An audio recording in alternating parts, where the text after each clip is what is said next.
Welcome to the Tech Egg. Don't get scrambled. Enjoy the video. You start by installing Panda and granting any necessary codec permissions so the app can access hardware encoders. Once done, open Panda and add your source videos using Add Files or Drag and Drop. This lets you queue multiple clips.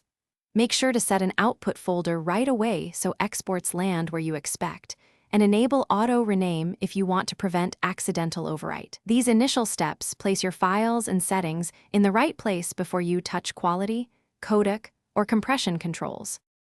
Now you focus on how much to compress by selecting a preset as your starting point. Choose high quality for minimal loss or max compression to shrink file size.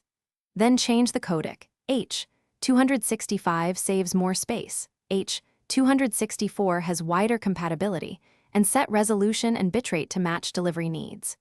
For predictable quality, use constant rate factor, CRF, or 2-pass encoding for tighter bitrate control. Once configured, export a short preview clip so you can check visual quality and audio sync before processing the full batch. Finally, initiate the export and watch the progress bar and hardware usage to confirm encoding is running as expected. After completion, verify the output by checking playback, bitrate in file info, audio sync, and that metadata like resolution and FPS are correct. If you spot blocking, banding, or audio drift, re-export with a higher bitrate or switch to H.264/H.265 accordingly. For persistent problems, encode a single file with 2-pass and a slightly lower CRF to isolate settings. That single troubleshooting tip, test one file at a time, saves time.